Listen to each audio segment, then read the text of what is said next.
ത്രിയേക ദൈവത്തിൻ്റെ വലിയ തിരുനാമം മഹത്വപ്പെടുമാറാകട്ടെ. അനുഗ്രഹിക്കപ്പെട്ട സഹോദരങ്ങളെ, നമ്മുടെ കർത്താവിൻ്റെ വിവിധങ്ങളായ അത്ഭുത പ്രവൃത്തികളെപ്പറ്റി ധ്യാനിക്കുന്ന, പങ്കുവയ്ക്കുന്ന കാനാ മുതൽ കാൽവരി വരെ എന്ന ഈ അനുഗ്രഹീതമായ സംഗമത്തിലേക്ക് ഏവരെയും ദൈവനാമത്തിൽ സ്വാഗതം ചെയ്യുന്നു.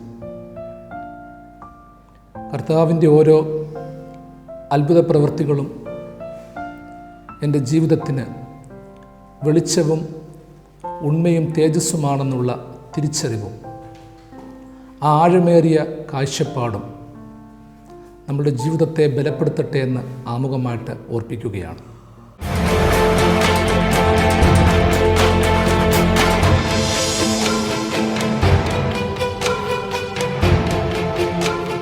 കർത്താവിൻ്റെ സ്നേഹവും സഹാനുഭൂതിയും സൗമ്യതയും മനുഷ്യാവതാരത്തിൻ്റെ പൂർണ്ണതയുമൊക്കെ ഈ അത്ഭുത പ്രവൃത്തികളിൽ നമുക്ക് കാണുവാൻ സാധിക്കും. കർത്താവ് ചെയ്ത അത്ഭുത പ്രവൃത്തികളിലൂടെ തനിക്ക് പ്രസിദ്ധനാകുവാനോ മേന്മയുള്ളവനാകുവാനോ ഉള്ളൊരു ആഗ്രഹം ഒരിക്കലും നമുക്ക് കാണുവാൻ പറ്റില്ല. ഇതാരോടും പറയരുതേ എന്ന് പ്രത്യേകമായ വാഗ്ദാനം നൽകി സൗഖ്യമാക്കിയവരെ കർത്താവ് അയച്ചപ്പോൾ അവൻ സംവേദിപ്പിക്കുന്ന ഒരു വലിയ രഹസ്യമുണ്ട്. സൗഖ്യം പ്രാപിക്കുക എന്നുള്ളത് വ്യർത്ഥമായ ഘോഷണത്തേക്കാൾ ഉപരി സൗഖ്യമായവൻ നിശബ്ദമായി സംവേദിപ്പിക്കേണ്ട ചില ആത്മീയതകളിലൂടെ കടന്നു പോകണം. ആ നിശബ്ദതയും ശാന്തതയും സമർപ്പണവും സൗഖ്യാനുഭവത്തിന് സാക്ഷ്യത്തേക്കാൾ വലിയ വില നൽകുമെന്ന് കർത്താവിനറിയാമായിരുന്നു. ചിലരെ തങ്ങളുടെ ഭവനങ്ങളിലേക്ക് തന്നെ കർത്താവ് അയച്ചു. ചിലരവനെ പിന്തുടരുവാൻ ആഗ്രഹിച്ചെങ്കിലും കർത്താവ് സമ്മതിച്ചില്ല. മറ്റു ചിലരോട് നിശബ്ദരാകുവാൻ പറഞ്ഞപ്പോൾ അവരെ കൊണ്ട് എത്രത്തോളം ഘോഷിക്കാമോ അത്രത്തോളം ഘോഷിച്ചു. അതൊക്കെ അത്ഭുത പ്രവൃത്തികളിലെ ചില വ്യത്യസ്തതകളാണ്. ഈ എപ്പിസോഡിൽ നമ്മുടെ കർത്താവിൻ്റെ മറ്റൊരു അത്ഭുതം വിശുദ്ധ മത്തായിയുടെ സുവിശേഷം 17-ാം അധ്യായം 14 മുതൽ 21 വരെയുള്ള വേദഭാഗത്തിൽ രേഖപ്പെടുത്തിയിരിക്കുന്ന ഒരു സംഭവം. യേശുതമ്പുരാൻ ചന്ദ്രരോഗം പിടിപെട്ട ഒരു യൗവനക്കാരനെ സൗഖ്യമാക്കുന്നു. ചന്ദ്രരോഗം എന്നത് പല വ്യാഖ്യാനങ്ങളിലൂടെ വിശദീകരിച്ചിട്ടുണ്ട് പലരും. അതൊരു അപസ്മാര രോഗമാണെന്ന് പറയുന്നു. സാത്താൻ്റെ സ്വാധീനത്തിൽ ഒരു മനുഷ്യന് നഷ്ടപ്പെട്ടു പോകുന്ന ആത്മീയവും ഭൗതികവുമായ വീക്ഷണങ്ങളുടെ കുറവാണെന്ന് പറയുന്നു. ബുദ്ധിസ്ഥിരതയില്ലായ്മയാണെന്ന് പറയുന്നു. മാനസിക തകർച്ചയാണെന്ന് പറയുന്നു. ഒരുപാട് വ്യാഖ്യാനങ്ങളുണ്ട്. എന്തുവാണെങ്കിലും ഈ രോഗം ബാധിച്ച വ്യക്തിയെ അവൻ്റെ പിതാവ് കർത്താവിൻ്റെ ശിഷ്യന്മാരുടെ അടുക്കൽ കൊണ്ടുവന്നാദ്യം. അവർക്ക് സൗഖ്യമാക്കാൻ പറ്റിയില്ല. അങ്ങനെ ഗുരുവിൻ്റെ അടുക്കിലേക്ക് വരുന്നു. കർത്താവ് ശിഷ്യന്മാരുടെ അവിശ്വാസത്തെ ശാസിച്ചു. തങ്ങൾക്ക് എന്തുകൊണ്ടാണ് ഈ ഭൂതത്തെ പുറത്താക്കാൻ പറ്റാഞ്ഞത് എന്ന് ചോദിച്ചപ്പോൾ അവരുടെ അവിശ്വാസത്തെയാണ് കർത്താവ് പഴിക്കുന്നത്. കഴിവില്ലായ്മയല്ല, അവരുടെ അവിശ്വാസത്തെ കർത്താവ് അവിടെ പഴിക്കുകയാണ്. അവന് സൗഖ്യവും കൊടുക്കുന്നു. പ്രാർത്ഥനയാലും ഉപവാസത്താലുമല്ലാതെ ഈ ജാതി നീങ്ങിപ്പോകയില്ല എന്ന് കർത്താവ് അവരെ ഓർമ്മപ്പെടുത്തുകയും ചെയ്യുന്നു. പഴയ നിയമ കാലഘട്ടത്തിൽ പ്രത്യേകിച്ച് ഓരോ രോഗങ്ങൾക്കും അതിൻ്റേതായ വ്യാഖ്യാനങ്ങളുണ്ടായിരുന്നു. പാരമ്പര്യമായി വരുന്നത്, സ്വന്തം കുറവുകളാൽ വരുന്നത്, മാതാപിതാക്കളുടെ ബലഹീനതയാൽ വരുന്നത്, എല്ലാറ്റിനും വ്യാഖ്യാനം കൊടുക്കുവാൻ അന്നത്തെ യഹൂദ സമൂഹം ശക്തമായിരുന്നു. സൗഖ്യം കൊടുക്കുവാൻ ശക്തമല്ലായിരുന്നുവെങ്കിലും വ്യാഖ്യാനം കൊടുക്കുവാൻ അവർ മിടുക്കരായിരുന്നു.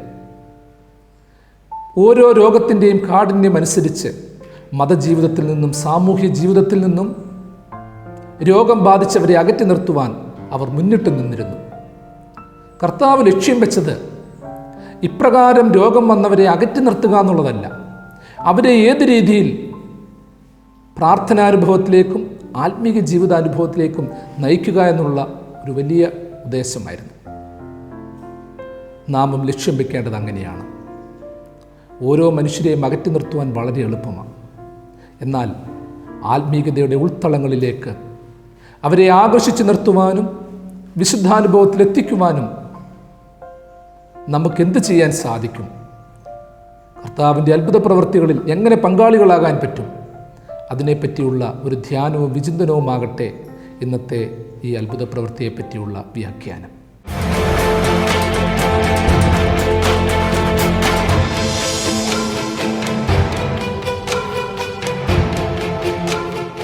ചന്ദ്രരോഗം ബാധിച്ച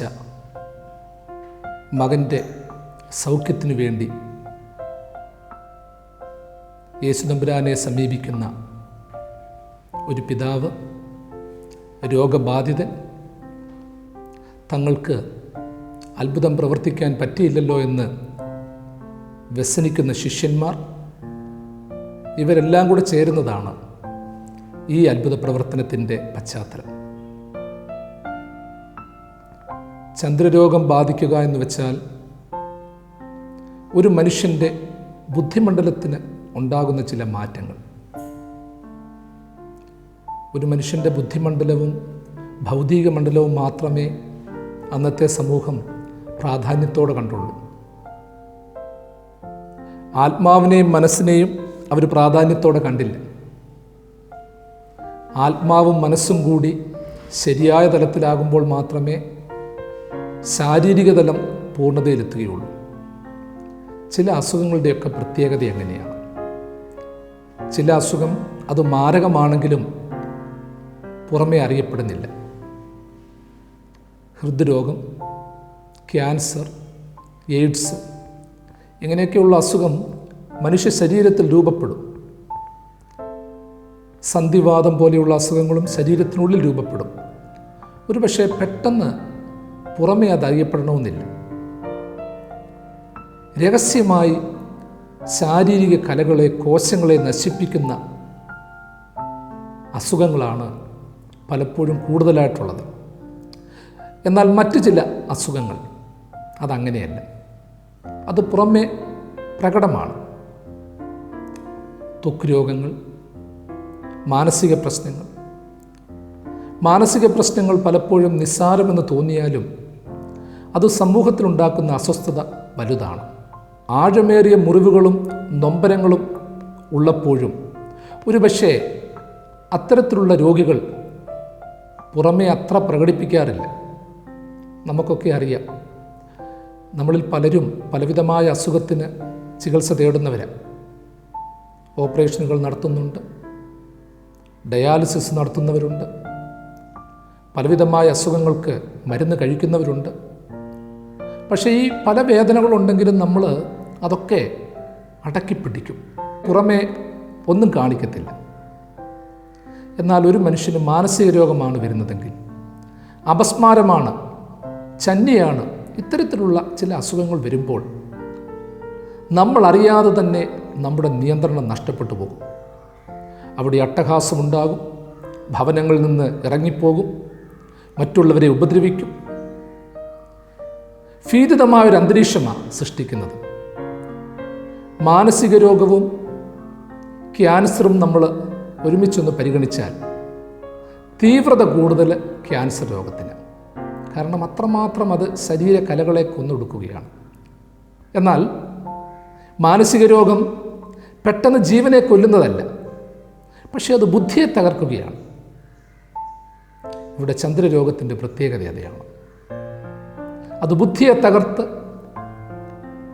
തനിക്ക് മാത്രമല്ല തൻ്റെ സമൂഹത്തിന് തന്നെ പ്രശ്നകാരിയായി മാറിക്കൊണ്ടിരിക്കുന്ന ഒരു രോഗം. ചന്ദ്രരോഗം ബാധിച്ച മകൻ്റെ ഓരോ ചാബല്യങ്ങളും പിതാവ് കൃത്യമായിട്ട് കണ്ടുകൊണ്ടിരിക്കുകയാണ്. മാതാവ്, നാട്ടുകാർ, സഹോദരങ്ങൾ അവരൊക്കെ കണ്ടുകൊണ്ടിരിക്കുകയാണ്. ഏതു നിമിഷവും ഭവനത്തിൽ നിന്ന് ഓടിപ്പോകാം, തീയിലും വെള്ളത്തിലും കൊണ്ടിടാം, എങ്ങനെ വേണമെങ്കിലും മരിക്കാം. ആരുടെയെങ്കിലുമൊക്കെ കരുതൽ എപ്പോഴും വേണം. അപ്പോൾ അങ്ങനെയുള്ള ഒരു രോഗത്തിലായിരിക്കുന്ന ഒരു വ്യക്തിയെയാണ് കർത്താവിൻ്റെ അടുത്തേക്ക് കൊണ്ടുപോകുന്നത്. ഈ വചനം സ്നേഹിക്കുന്ന പ്രിയപ്പെട്ടവരെ, നമ്മളൊരു നിമിഷം ഹൃദയംഗമായിട്ട് ചിന്തിക്കണം. ദൈവത്തിൽ നിന്ന് നമുക്ക് എങ്ങനെയുള്ള സൗഖ്യമാണ് വേണ്ടത്? തൊലിപ്പുറത്തുള്ള ചികിത്സയാണോ വേണ്ടത്, അതോ ആന്തരികമായ ചികിത്സയാണോ വേണ്ടത്? ആത്മീയതയുടെ പൂർണ്ണതയിലേക്ക് പോകുമ്പോൾ നമ്മൾ നമ്മളെ തന്നെ ചിന്തിക്കണം. ഇന്ന് ദൈവത്തിൽ നിന്ന് നമ്മൾ അകലുമ്പോൾ, നന്മകൾ നഷ്ടമാകുമ്പോൾ, അശുദ്ധിയുടെ പിന്നാലെ പോകുമ്പോൾ, ഒരു രീതിയിൽ നമുക്കൊക്കെ മാരകമായ ഒരു ചന്ദ്രരോഗം ബാധിച്ചിട്ടുണ്ട്, മാനസിക പ്രശ്നം ബാധിച്ചിട്ടുണ്ട്. അതുകൊണ്ടാണ് നിയന്ത്രണം നഷ്ടപ്പെടുന്നത്. ചില വ്യക്തികളുടെ ജീവിതം കണ്ടാലറിയാം, എത്രയോ ശാന്തമായിട്ട് അവരുടെ ജീവിതം, ഒരു പൂമൊട്ട് വിരിയുന്നത് പോലെ സൗമ്യമാണ് അവരുടെ ജീവിതം. അവർ കടന്നു പോകുമ്പോൾ അങ്ങനെയുള്ള വ്യക്തിത്വങ്ങൾ നടക്കുന്നുവെന്ന് പോലും അറിയത്തില്ല. ഫ്രാൻസിസ് ഓഫ് അസീസിയെ പറ്റി കസന്ത് സാക്കിസ് പറഞ്ഞത്, ആ മനുഷ്യൻ കടന്നു പോകുമ്പോൾ അങ്ങനെ ഒരു മനുഷ്യൻ ഭൂമിയിലൂടെ നടന്നു പോകുന്നുവെന്ന് ഭൂമി അറിഞ്ഞില്ല, മണ്ണും ജലവും അറിഞ്ഞില്ല, സസ്യലതാദികൾ അറിഞ്ഞില്ല, പറവജാതികൾ അറിഞ്ഞില്ല. അത്രമാത്രം സൗമ്യമാണ്. ഇന്ന് നമുക്ക് പലപ്പോഴും നിയന്ത്രണം നഷ്ടപ്പെട്ടു പോകുന്നുണ്ട്. മുൻകോപങ്ങളും ശാഠ്യങ്ങളും മത്സരങ്ങളും ഒക്കെ വർദ്ധിക്കുന്നുണ്ട്. ഒരു രീതിയിൽ പറഞ്ഞാൽ ആത്മീയമായ അപചയം വന്ന ചന്ദ്രരോഗത്തിൻ്റെ മറ്റു ചില പ്രകടഭാവങ്ങളാണ്. പ്രായമാകുമ്പോൾ ഓർമ്മ നഷ്ടപ്പെടും. ചില സമയത്ത് പ്രായമാകാതെ തന്നെ രോഗത്തിൻ്റെ കാഠിന്യത്തിൽ ഓർമ്മയും നിയന്ത്രണവും നഷ്ടപ്പെടും. ഒരു മൃഗത്തെയോ മനുഷ്യനെയോ കഠിനമായി ഉപദ്രവിക്കുമ്പോൾ അതുങ്ങൾ അറിയാതെ മലമൂത്ര വിസർജനം ചെയ്യുന്നത് പോലെ രോഗത്തിൻ്റെ കാഠിന്യത്തിലായി പോയിട്ടുണ്ട്. അങ്ങനെയുള്ള ചുറ്റുപാടില്ല പ്രിയമുള്ളവരെ നമ്മൾ ജീവിക്കുന്നത്. സ്വന്തം ഭർത്താവിൻ്റെ വേർപാട്, മകൻ്റെയോ മകളുടെയോ പരാജയം, വീഴ്ചകൾ, അസ്വസ്ഥതകൾ, പാരമ്പര്യമായ പ്രശ്നങ്ങൾ, കുടുംബഛിദ്രങ്ങൾ, ഇവയൊക്കെ കൊണ്ട് പലരും നിയന്ത്രണാതീതമായൊരു ജീവിതാനുഭവത്തിലൂടെ ഇന്ന് കടന്നു പോയിക്കൊണ്ടിരിക്കുകയാണ്. ഇത് കേൾക്കുന്ന നിങ്ങളും ഒരുപക്ഷെ അത്തരത്തിലുള്ള സാഹചര്യത്തിലൂടെ കടന്നു പോകുന്നുണ്ടായിരിക്കാം. എങ്കിലും അതിനപ്പുറത്ത് ദൈവത്തിന് ചില വഴിത്താരകളുണ്ട്, ചില പദ്ധതികളുണ്ട്. ഒന്നിനു പുറകെ ഒന്നായ ഒരു വ്യക്തിയെ ഉപദ്രവിക്കാനും പീഡിപ്പിക്കാനും പരീക്ഷിക്കാനും ദൈവം വിട്ടുകൊടുത്തുവെന്ന് നമ്മൾ എപ്പോഴെങ്കിലും ചിന്തിക്കുന്നുണ്ടെങ്കിൽ അത്രമാത്രം ദൂതന്മാരുടെ കാവലും അവൻ്റെ പരിചയവും അത്തരക്കാരോടൊപ്പം ഉണ്ട് എന്നുള്ള യാഥാർത്ഥ്യവും മനസ്സിലാക്കണം. സൗഖ്യമാക്കാൻ കഴിയാത്തതൊന്നും ദൈവം ഒരു മനുഷ്യനും നൽകിയിട്ടില്ല. സൃഷ്ടാവ് ദൈവമായതിനാൽ ഒരു മനുഷ്യ ശരീരത്തിൽ എന്തൊക്കെ എങ്ങനെയൊക്കെ വന്ന് ഭവിച്ചിട്ടുണ്ടെന്നുള്ളത് അറിഞ്ഞ് അതിനനുസൃതമായി സൗഖ്യം കൊടുക്കുന്ന ഒരു വലിയ വൈദ്യനാണ് നമ്മുടെ ദൈവം. ആ ദൈവത്തെ തിരിച്ചറിയണം. തുടർച്ചയായി പരിചരിക്കുന്ന ഡോക്ടർക്ക് തൻ്റെ രോഗിയുടെ ബലഹീനതകൾ അറിയാമെങ്കിൽ മനുഷ്യനെ സൃഷ്ടിച്ച് നരിയാണികൾ ഉറപ്പിച്ച് ബലപ്പെടുത്തുന്ന ദൈവത്തിന്, ഓരോ കലകളെയും കോശങ്ങളെയും സൃഷ്ടിച്ച ദൈവത്തിന്, ജീവൻ ഊതിക്കൊടുത്ത ദൈവത്തിന് എൻ്റെയും നിങ്ങളുടെയും പ്രയാസങ്ങൾ, ബുദ്ധിമുട്ടുകൾ എന്താണെന്ന് വളരെ കൃത്യമായിട്ടറിയാം. അതിനുള്ള പ്രതിവിധിയും അതിനുള്ള മരുന്നുമുള്ളത് ദൈവത്തിൻ്റെ സന്നിധിയിൽ തന്നെയാണ്. ലോകത്തിൽ ഒരു വാക്സിനും കണ്ടുപിടിക്കപ്പെട്ടിട്ടില്ലെങ്കിലും, ഒരു ഡോക്ടർക്കും രോഗവിവരങ്ങൾ അറിയത്തില്ലെങ്കിലും ദൈവത്തിന് അറിയാത്തതായിട്ടൊന്നുമില്ല.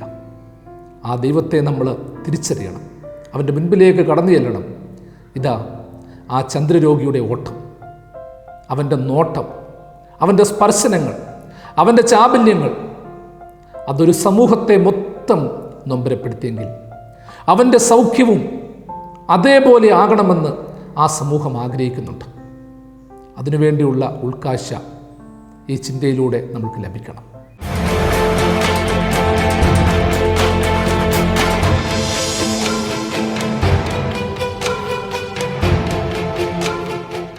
രണ്ടാമതായി,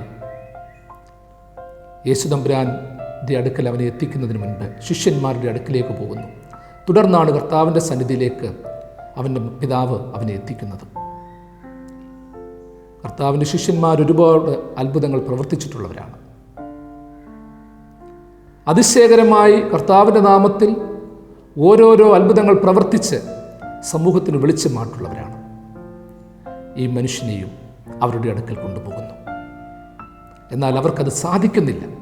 അവൻ്റെ രോഗതന്തു എന്തെന്ന്, ഹേതു എന്തെന്ന്, കാരണമെന്തെന്ന് തിരിച്ചറിയുവാൻ ശിഷ്യന്മാർക്ക് സാധിക്കുന്നില്ല. ഈ തിരിച്ചറിവില്ലായ്മ നമ്മളുടെയൊക്കെ ജീവിതത്തിൽ പലപ്പോഴും ഉണ്ടാകും. എല്ലാം തികഞ്ഞവരാണെങ്കിലും ചില പ്രത്യേകമായ സാഹചര്യങ്ങളുടെ മുൻപാകെ തലകുനിച്ചു പോകുന്ന, അറിയായ്മ നടിച്ചു പോകുന്ന, അജ്ഞരായി പോകുന്ന സാഹചര്യങ്ങൾ പലപ്പോഴും നമ്മൾ നേരിടേണ്ടി വരുന്നുണ്ട്. ഈ ഒരു സാഹചര്യത്തിൽ മറ്റു ചില സാഹചര്യങ്ങളിലേക്ക് നമ്മളെ വഴിതെളിക്കുന്ന ആത്മീക വെളിച്ചമുണ്ടാകണം. ശിഷ്യന്മാർക്ക് തന്നെ തോന്നിപ്പോയി, ഞങ്ങളെക്കൊണ്ടിത് പറ്റത്തില്ല, ഞങ്ങളെക്കൊണ്ട് ഇവനെ സൗഖ്യമാക്കാൻ പറ്റത്തില്ല, അതെന്താണെന്ന് കണ്ടുപിടിക്കാൻ പോലും പറ്റുന്നില്ല. രോഗിയുടെ അട്ടഹാസങ്ങൾക്കിടയിൽ, അവനെ ബലമായി പിടിച്ചുകൊണ്ടുവന്നവരുടെ ഇടയിൽ വെറും നിരാശരായി മാറുകയല്ല ശിഷ്യന്മാർ ചെയ്തത്. ഇവനെ എങ്ങനെ സൗഖ്യമാക്കാൻ പറ്റും? ആധുനിക കാലഘട്ടത്തിലാണെങ്കിൽ മനുഷ്യന് തലക്കനം കൂടുതലായിരുന്നു. നമ്മളെ കൊണ്ട് പറ്റത്തില്ലെങ്കിൽ നേരെ പറഞ്ഞങ്ങ് വിടുമായിരുന്നു. മറ്റാരെ കൊണ്ടും പറ്റത്തില്ല, ഇനിയും അവസാനം മാത്രമേ ഉള്ളൂ, അവിടെ മറ്റൊരു മാർഗമില്ല എന്ന് ഉറപ്പായിട്ട് പറഞ്ഞു പോയേ. എന്നാൽ ശിഷ്യന്മാരതിന് തയ്യാറാകുന്നില്ല. അവരെക്കാൾ വലിയ ഗുരു ഉള്ളപ്പോൾ ആ ഗുരുവിൻ്റെ സന്നിധിയിലേക്ക് വഴിതെളിച്ചു വിടുവാൻ അവരൊത്തിരി ഭാരപ്പെടേണ്ട കാര്യമില്ല. നമ്മളെ കൊണ്ട് സാധിക്കുന്നില്ല എന്ന് വെച്ച് ഒരു ഫർദർ ചെക്കപ്പിന് പോലും ആരുടെ അടുക്കിലേക്ക് നമ്മൾ വിടുന്നില്ല. എന്താണതിൻ്റെ കാരണം? നമ്മുടെ അഹങ്കാരം. എന്നെ കൊണ്ട് പറ്റത്തില്ലെങ്കിൽ മറ്റാരെ കൊണ്ടും പറ്റത്തില്ല, മറ്റാരും സൗഖ്യമാക്കത്തില്ല, അങ്ങനെയായാൽ എൻ്റെ വില കുറഞ്ഞു പോകും എന്ന് കുടുംബ കലഹങ്ങളുണ്ട്, ജീവിത പശ്ചാത്തലത്തിലെ പാളിച്ചകളുണ്ട്. ഇതൊക്കെ നമ്മൾ ഫേസ് ചെയ്യുന്നുണ്ട്. ചിലതിനെയൊക്കെ വിജയപ്രദമാക്കാൻ നമ്മളുടെ നിശബ്ദത മാത്രം മതിയായിരുന്നു. പക്ഷെ നമ്മളെ കൊണ്ട് സാധിക്കത്തില്ലെങ്കിലും നമ്മൾ പലതും ഏറ്റെടുത്തു. ഇതെന്നെ കൊണ്ട് സാധിക്കും, ഞാൻ ബുദ്ധിമാനല്ലയോ, മിടുക്കനല്ലയോ, എനിക്ക് സമ്പത്തില്ലയോ, അനുഭവപരിജ്ഞാനമില്ലയോ? എൻ്റെ പ്രിയപ്പെട്ടവരെ, നമ്മുടെ അനുഭവപരിജ്ഞാനവും നമ്മുടെ സമ്പത്തും നമ്മുടെ മിടുക്കും നമ്മുടെ പ്രാപ്തിയുമൊക്കെ പലതിൻ്റെ മുൻപിൽ വെറും വട്ടപൂജ്യമാണ്. കൊറോണ വൈറസിൻ്റെ വ്യാപനം മൂലം സമൂഹം നെട്ടോട്ടമോടുമ്പോൾ നമ്മളത് പഠിച്ചുകൊണ്ടിരിക്കുകയാണ്. ലോകത്തിൻ്റെ എല്ലാ പരിജ്ഞാനത്തിൻ്റെ മുൻപിൽ, എല്ലാ മിടുക്കിൻ്റെയും സാമർഥ്യത്തിൻ്റെ മുൻപിൽ നമ്മളൊന്നുമല്ല എന്നുള്ളൊരു ചിന്ത. ലോകമൊന്നുമല്ല. ലോകശക്തികൾ പോലും അവരുടെ കിരീടങ്ങൾ താഴെ വെച്ചു. സമ്പത്തിൻ്റെ കിരീടങ്ങൾ, സാമർഥ്യത്തിൻ്റെ കിരീടങ്ങൾ, മെഡിക്കൽ സയൻസിൽ പ്രാപിച്ച ഔന്നത്യങ്ങളുടെ കിരീടങ്ങൾ ഇതെല്ലാം ഊരി വെച്ചേക്കുക. ഇനി ഞങ്ങൾ ഒന്നുകൂടി കണ്ടുപിടിക്കേണ്ടിയിരിക്കുന്നു. ഇപ്പോഴും ഓട്ടമാണ്. ഒരു വാക്സിൻ കണ്ടുപിടിക്കണം, ഒരു മെഡിസിൻ കണ്ടുപിടിക്കണം. പ്രിയമുള്ളവരെ, ശാസ്ത്രജ്ഞന്മാർ കണ്ടുപിടിച്ചു കൊള്ളട്ടെ. അവർ കണ്ടുപിടിക്കുന്നതിന് മുൻപ് നമ്മൾ അഭയം വയ്ക്കേണ്ട വലിയൊരു ദൈവമുണ്ട്. വാക്സിനുകളേക്കാൾ വേഗത്തിൽ സൗഖ്യം തരുവാൻ കഴിവുള്ളൊരു ദൈവമുണ്ട്. ഒരുപക്ഷെ അസുഖം തരാതെ നമ്മളെ സംരക്ഷിക്കുവാൻ കഴിവുള്ള ദൈവമുണ്ട്. വ്യാപനം തടയിക്കുവാൻ കഴിവുള്ള ദൈവമുണ്ട്. അവൻ്റെ മുഖത്തേക്ക് നമ്മളുടെ ദൃഷ്ടികളെ ഉയർത്തണം. നമ്മളുടെ നിസ്സാരത്വവും നമ്മളുടെ ബലഹീനതകളും നമ്മൾ തുറന്ന് സമ്മതിക്കണം. ആ തുറന്ന് സമ്മതിക്കുമ്പോഴാണ് പല വെളിച്ചവും യഥാർത്ഥ വെളിച്ചമായി മാറുന്നത്. പ്രിയമുള്ളവരെ, വെളിച്ചം വരുവാൻ ചില തടസ്സങ്ങൾ മാറ്റിക്കൊടുത്താൽ മാത്രം മതി. നീതിസൂര്യൻ ഉദിച്ചു നിൽക്കുന്നുണ്ട്. ആ സൂര്യകിരണങ്ങൾ, വെളിച്ചത്തിൻ്റെ കിരണങ്ങൾ താഴേക്ക് വരുവാൻ ആവശ്യമുള്ള ചില വഴിത്താരകൾ, തടസ്സങ്ങൾ, അത് നമ്മൾ മാറ്റിക്കൊടുക്കണം. നമ്മളാണോ തടസ്സങ്ങൾ? നമ്മൾ മാറി നിൽക്കണം. ദൈവത്തിൻ്റെ വെളിച്ചം ശക്തമായി വരട്ടെ. ആദിയിലുണ്ടായ പരിശുദ്ധാത്മാവിൻ്റെ ശക്തമായ ആവാസമാകുന്ന ആ കാറ്റ് ഉള്ളിലേക്ക് കയറി വരട്ടെ. നിരാശാജനകമായ സാഹചര്യങ്ങൾ മൂലം സൃഷ്ടിക്കപ്പെട്ടിരിക്കുന്ന ആ വേദനയുടെയും നൊമ്പരത്തിൻ്റെയുമായ വിയർപ്പുതുള്ളികൾ പരിപൂർണമായിട്ട് മാറിപ്പോകട്ടെ. വീശുക ഈ തോട്ടത്തിനുള്ളിൽ ജീവയാവി പകർന്നിടുവാൻ എന്നുള്ള പ്രാർത്ഥന പോലെ നമുക്കും ദൈവസന്നിധിയിൽ പ്രാർത്ഥിക്കാം. അത് സ്ലീഹന്മാർ തയ്യാറായി കർത്താവിങ്കിലേക്ക് നയിക്കുകയാണ്. അവരാൽ അസാധ്യമായൊരു സംഗതി അതെന്താണെന്ന് പഠിക്കുവാൻ തക്കവണ്ണം, മനസ്സിലാക്കുവാൻ തക്കവണ്ണം കർത്താവിൻ്റെ സന്നിധിയിലേക്ക് കടന്നുവിടുകയാണ്. അങ്ങനെയാണ് 3-ാം ഘട്ടത്തിൽ കർത്താവിൻ്റെ സന്നിധിയിലേക്ക് ഈ ബാലകനും പിതാവും ശിഷ്യന്മാരും എത്തപ്പെടുന്നത്. കർത്താവ് ഇത് കേട്ടപ്പോൾ, അറിഞ്ഞപ്പോൾ പറഞ്ഞൊരു വാചകമുണ്ട്: അവിശ്വാസവും വക്രതയുമുള്ള തലമുറയെ എത്ര കാലം ഞാൻ നിങ്ങളോട് കൂടിയിരിക്കും. ആ പൈതലിനെ കർത്താവിൻ്റെ സന്നിധിയിലേക്ക് കൊണ്ടുവരുന്നു. മറ്റ് കാരണങ്ങളൊന്നും കർത്താവ് ചോദിക്കുന്നില്ല. ഭൂതത്തെ ശാസിച്ചു എന്നാണ് പറയുന്നത്. മറ്റൊന്നുമല്ല അവിടെ നടന്ന സംഭവം. യേശു ഭൂതത്തെ ശാസിച്ചു, അതവനെ വിട്ടുപോയി. ബാലന് ആ നിമിഷം മുതൽ സൗഖ്യം ലഭിച്ചു. അപ്പം ഭൂതം ഏതൊക്കെ രീതിയിലാണ് മനുഷ്യനെ സ്വാധീനിക്കുന്നത്? നമ്മൾ പലതിനും ചികിത്സ കൊടുത്തിട്ട് കാര്യമില്ല. ചിലപ്പോൾ നമുക്കറിയാം, അസുഖബാധിതനായ ഒരു വ്യക്തിയെ ഏത് രീതിയിൽ ചികിത്സിക്കണമെന്ന് മിടുക്കന്മാരായ ഡോക്ടർമാർക്ക് പോലും അറിയത്തില്ല. അസുഖം കണ്ടുപിടിക്കുന്നില്ല, എന്ത് മരുന്ന് കൊടുക്കണമെന്നറിയത്തില്ല. ചിലപ്പോൾ ഒരു നിസ്സാരമായ മരുന്നിനാൽ ആ രോഗം കണ്ടുപിടിക്കാവുന്നതേ ഉള്ളൂ. മറ്റു ചിലപ്പോൾ അനേകം ചികിത്സകളിലൂടെ ആയിരിക്കാം ആ രോഗം കണ്ടുപിടിക്കുന്നത്. എന്തെല്ലാം ഡയഗ്നോസിസ് നടത്തണം. ക്യാൻസർ രോഗം വന്നാൽ തന്നെ ചിലപ്പോൾ ചിലർക്ക് പ്രൈമറി സ്റ്റേജിൽ വെച്ച് തന്നെ കണ്ടെത്തപ്പെട്ടെന്നിരിക്കും. മറ്റു ചിലർക്ക് പുറമേ സിംറ്റംസ് ഒന്നും കാണത്തില്ല. എത്രയോ ചികിത്സാവിധിക്ക് ശേഷമാണ് ഇതൊക്കെ ഒന്ന് കണ്ടുപിടിക്കുന്നത്. കണ്ടുപിടിച്ചു കഴിഞ്ഞാൽ കൊടുക്കാവുന്നിടത്തോളം കാശും നമ്മൾ കൊടുക്കും, വ്യക്തിയും കിട്ടത്തില്ല. അതാണ് ഇങ്ങനെയൊക്കെയുള്ള അസുഖങ്ങൾ വന്നാലുള്ള പ്രശ്നം. കർത്താവ് ആ മർമ്മമറിഞ്ഞ് പ്രവർത്തിക്കുകയാണ്. ഭൂതത്തെ ശാസിച്ചു എന്നാണ് നമ്മൾ വായിക്കുന്നത്. ഭൂതത്തെ ശാസിച്ചു. അതെ, ഭൂതത്തെ ശാസിച്ചപ്പോൾ അവൻ എഴുന്നേറ്റോടുന്നില്ല, അലറി വിളിക്കുന്നില്ല, അവന് സൗഖ്യം ലഭിച്ചു. അതെ, എന്തൊരു സൗമ്യമായൊരു പ്രക്രിയയാണ് അവിടെ നടന്നത്. അതൊരു വലിയ ദൈവിക പദ്ധതിயின் പ്രകാരമുള്ളതായിരുന്നു. ശാന്തവും സൗമ്യവുമായ ഒരു സമീപനമായിരുന്നു. ഭൂതം അലറി വിളിക്കുന്നതാണെങ്കിലും ഭീതിപ്പെടുത്തുന്ന സാഹചര്യങ്ങൾ സൃഷ്ടിക്കുന്നതാണെങ്കിലും കർത്താവ് അവനെ ശാസിച്ചു. അതിനെ ശാസിക്കാൻ ശക്തിയുള്ളവർ വേണം. അതിനോട് അട്ടഹാസത്തോട് പറഞ്ഞ് അനുസരിപ്പിക്കാൻ ശ്രമിക്കുന്നവരെയല്ല. പലരുടെയും ഒരു ചിന്ത ഇതാ: ഞങ്ങൾ പറഞ്ഞാൽ അതനുസരിച്ചു. പ്രിയമുള്ളവരെ, ഒരുപക്ഷെ നമ്മുടെ ആത്മീയത വ്യർത്ഥമായിട്ടുള്ളതാണെങ്കിൽ അവൻ ഭൗതികമായിട്ട് നമ്മെ അനുസരിക്കാൻ തയ്യാറാകും. കർത്താവ് ഇവിടെ പഠിപ്പിച്ചത്, കർത്താവിനെ ഭൂതം അനുസരിച്ചു എന്നുള്ളതിനേക്കാൾ കർത്താവ് അവനെ ശാസിച്ചു. അവൻ്റെ യാതൊരു കാര്യങ്ങളും ന്യായങ്ങളും കർത്താവിനവിടെ കേൾക്കണ്ടായിരുന്നു. ചില സാഹചര്യങ്ങളിൽ അവൻ്റെ വാക്കുകൾ കേൾക്കാൻ കർത്താവ് നിന്ന് കൊടുത്തെങ്കിലും ഇവിടെ അതിൻ്റെ ആവശ്യമൊന്നുമില്ല. എന്തിനു വന്നെന്നോ, നീ എവിടേക്ക് പോകുന്നുവെന്നോ, നീ ഇത്ര നാൾ ഇവിടെ താമസിക്കണമെന്നോ, അല്ലെങ്കിൽ നീ പന്നിയിലേക്ക് പോകണമെന്നോ ഒന്നും കർത്താവ് പറയാൻ അവൻ അവസരം കൊടുക്കുന്നില്ല. അവനെ ശാസിച്ചു. ആ ശാസനമാണ് നിൻ്റെ ആവശ്യം. നമ്മുടെ ജീവിതത്തിലും സൗഖ്യം പ്രാപിക്കാൻ തക്കോണം ചില ശാസനകൾ ആവശ്യമാണ്. ദൈവനാമത്തിലുള്ള ശാസനകൾ ആവശ്യമാണ്. ദൈവത്തിൽ നിന്നുള്ള ശാസനകൾ ആവശ്യമാണ്. കാരണം ഈ ശാസനകൾ ഇന്നില്ലാത്തത് കൊണ്ടാണ് സാത്താൻ നമ്മളുടെ ഇടയിൽ ശക്തിപ്പെട്ടുകൊണ്ടിരിക്കുന്നത്. നമ്മളുടെ മറവിൽ അവൻ ബലപ്പെട്ടുകൊണ്ടിരിക്കുകയാണ്. ദൈവം നമ്മളെ ചിലപ്പോൾ ശിക്ഷിക്കുന്നുവെന്ന് തോന്നുന്നുവെങ്കിൽ, വേദനകളിലൂടെ കടത്തിവിടുന്നുവെന്ന് തോന്നുന്നുവെങ്കിൽ, പരീക്ഷകളുടെ വലിയ ഒരു അഗ്നികുണ്ഡത്തിലൂടെ കടത്തിവിടുന്നുവെന്ന് തോന്നുന്നുവെങ്കിൽ, പ്രിയമുള്ളവരെ, അത് നമ്മളെ നൊമ്പരപ്പെടുത്തുന്നതിനേക്കാൾ ഉപരി സാത്താനെ ശാസിക്കുവാനുള്ള ചില പദ്ധതികളാണെന്ന് മനസ്സിലാക്കണം. കാരണം നമ്മൾ പുറമേ അല്പ പ്രയാസങ്ങളൊക്കെ അനുഭവിക്കുന്നുണ്ട്, പക്ഷേ നമ്മൾ ജീവിച്ചു പോകും. പക്ഷേ ഇത്തരത്തിലുള്ള ചില പരീക്ഷണങ്ങളുടെ അഗ്നികുണ്ഡങ്ങൾ സാത്താൻ ശ്വാസം മുട്ടുകയാണ്, അവനെ കഠിനമായിട്ട് ദണ്ഡിപ്പിക്കുകയാണ്. ഒരു വിശ്വാസിക്കൊരു നൊമ്പരം വരുമ്പോൾ നമ്മൾ ചിന്തിക്കണം, എനിക്കോ നിങ്ങൾക്കോ പ്രിയമുള്ളവരെ ഒരു ബുദ്ധിമുട്ട് വരുമ്പോൾ, പരീക്ഷണങ്ങളുടെ ബുദ്ധിമുട്ട് വരുമ്പോൾ നമ്മളെക്കാൾ പേടിക്കുന്നത് സാത്താനാണ്.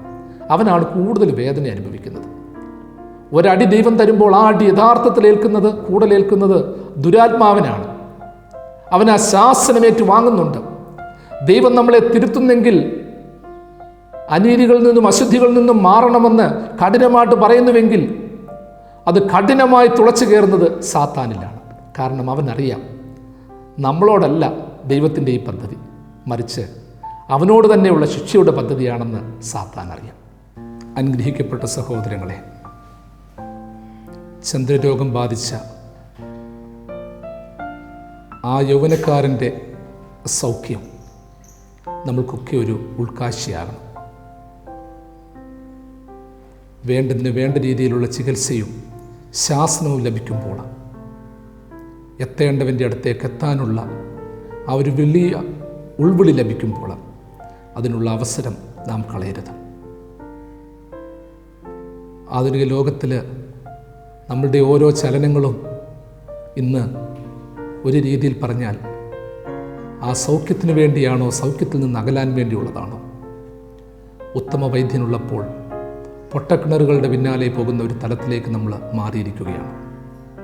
ഈ വചനം കേൾക്കുന്ന ഏതെങ്കിലും സഹോദരങ്ങൾ മാറാത്ത മനോവൈകല്യത്താൽ വരയുന്നുവെങ്കിൽ, ഉറക്കം നഷ്ടപ്പെട്ടിരിക്കുന്നുവെങ്കിൽ, അതിഭയങ്കരമായ മാനസിക സംഘർഷം അനുഭവിക്കുന്നെങ്കിൽ, നിരാശയുടെ അറ്റത്തോളം കടന്നു പോയിട്ടുണ്ടെങ്കിൽ, കുടുംബത്തിൽ നിന്ന് ഏകരായി പാർക്കുന്നുണ്ടെങ്കിൽ, എന്തെല്ലാം ഉണ്ടായിട്ടും അതിവേദനകൾ അനുഭവിക്കുന്നുണ്ടെങ്കിൽ, സഹോദര സഹോദരി, നമുക്കും ഒരു സൗഖ്യം ആവശ്യമാണ്. ഈ സൗഖ്യത്തിലൂടെ സൗഖ്യദാതാവിനെ കാണുവാൻ സാധിക്കണം. പ്രാർത്ഥനയാലും ഉപവാസത്താലും അല്ലാതെ ഈ ജാതി നീങ്ങിപ്പോകുകയില്ല എന്ന് നമ്മുടെ കർത്താവ് പഠിപ്പിച്ചെങ്കിൽ അതിൽ നമ്മൾ സങ്കേതപ്പെടണം. ഉറക്കമില്ലാത്ത നിന്റെ രാത്രികൾ കർത്താവിൻ്റെ രാക്കാല കീർത്തനങ്ങൾ കേൾക്കുവാൻ തക്കവണ്ണം ശക്തമായി തീരണം. സർവ്വ സൃഷ്ടികളും ഒന്നായി പൊഴുത്തുന്ന ദൈവമുഖത്തേക്ക് നോക്കാനുള്ള അനുഭവമായിട്ട് വർദ്ധിക്കണം. കർത്താവിൻ്റെ മുഖത്ത് നിന്ന് പുറപ്പെടുന്ന ആ സ്വർഗീയ ദർശനങ്ങളിലൂടെ നമ്മുടെ ജീവിതത്തെ ശക്തീകരിക്കുവാൻ ഇടയായിത്തീരണം. നമുക്ക് കർത്താവിനോട് യാചിക്കേണ്ടത്, എൻ്റെ കർത്താവേ, എൻ്റെ രോഗത്തിൻ്റെ യഥാർത്ഥ കാരണം നീ കണ്ടെത്തി അതിനെ ഒതുക്കുവാനുള്ള ശക്തി തരണം. എൻ്റെ ജീവിതത്തിൽ പലപ്പോഴും നിറഞ്ഞു നിൽക്കുന്ന അമിതമായ ശക്തികളും ബലങ്ങളും അമിതമായ മിടുക്കുകളും എടുത്തുചാട്ടങ്ങളും അലച്ചിലുകളുമൊക്കെ ഇത്തരത്തിലുള്ള പൈശാചിക ചന്ദ്രരോഗങ്ങളുടെ സ്വാധീനമാണെന്ന് തിരിച്ചറിയുവാൻ സാധിക്കണം. നിന്റെ കൃപയാൽ അതിനെ ഒതുങ്ങുവാൻ സാധിക്കണം. ചന്ദ്രരോഗം പിടിപെട്ടവൻ തിരിച്ചുപോയപ്പോൾ അമിത ബലത്തോടെയല്ല, അസാമാന്യമായ ബലപ്രയോഗത്തോടെയല്ല, ഏറ്റവും നിസ്സാരനെ പോലെ അവൻ തിരിഞ്ഞു പോവുകയാണ്. നമ്മുടെ ജീവിതത്തിലും അതെ, അത്തരമൊരു ഉൾക്കാഴ്ച ഉണ്ടാകണം. വലിയ മിടുക്കുകളേക്കാൾ, വലിയ ശബ്ദഘോഷങ്ങളേക്കാൾ, കപടധ്വനികളേക്കാൾ ഉപരിയായി ഏറ്റവും മിതത്വത്തിൻ്റെയും ശാന്തതയുടെയും ആത്മീയ സമർപ്പണത്തിൻ്റെയും ഒരു വിശുദ്ധതലം അത് ഉൾക്കൊണ്ടുകൊണ്ട് അതാണ് സൗഖ്യമെന്ന് തിരിച്ചറിഞ്ഞുകൊണ്ട് ജീവിക്കുവാൻ നമ്മൾക്കിടയാകണം. അതിന് ദൈവത്തിൻ്റെ പരിശുദ്ധാത്മാവ് നമ്മേവരെയും സഹായിക്കട്ടെ. ദൈവം തൻ്റെ വലങ്കരം നീട്ടി നിങ്ങളെല്ലാവരെയും എന്നാളും വാഴ്ത്തി അനുഗ്രഹിക്കുമാറാകട്ടെ.